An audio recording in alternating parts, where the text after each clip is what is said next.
Bonjour. Le 1er janvier 1999, le franc français cessait d'être une monnaie nationale. Mais il fallut attendre le 1er janvier 2002 pour voir apparaître les pièces et des billets en euros. En 2002, pour 1 euro, on obtenait 1 franc suisse et 45 centimes. 21 ans après, exactement, en 2023, pour 1 euro, on obtient 95 centimes de francs suisses. Cela montre l'écrasante perte de pouvoir d'achat que nous avons subie avec l'euro. Ce n'est pas le franc suisse, abréviation CHF, qui a pris de la valeur. C'est l'euro qui s'est effondré, pour notre plus grand malheur. Le CHF, franc suisse, à cours légal, en Suisse et en principauté du Liechtenstein. Si vous souhaitez vous constituer une réserve de valeur, entendons-nous bien, ce n'est pas un conseil que je vous donne, c'est une simple éventualité.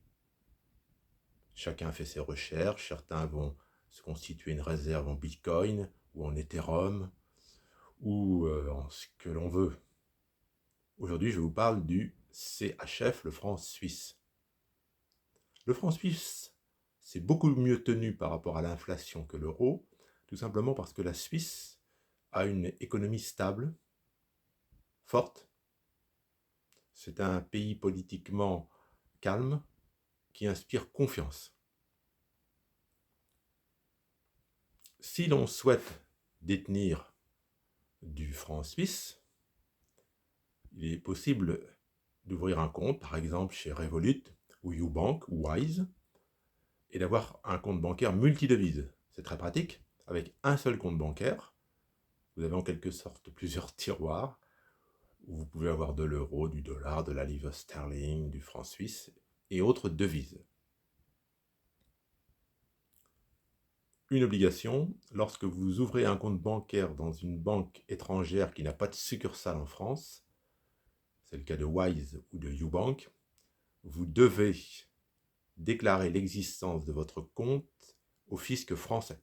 Concrètement, vous ouvrez un compte chez Ubank en 2023.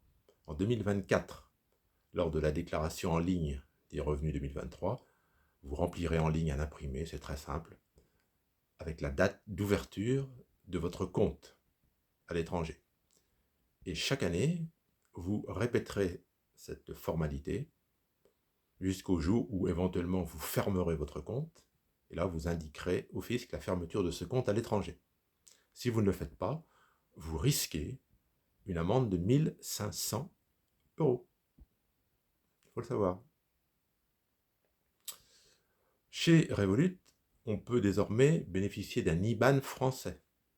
Donc si vous avez obtenu un IBAN français chez Revolut en 2023, en 2024, lors de la déclaration des revenus 2023, vous n'aurez pas à déclarer ce compte Revolut français.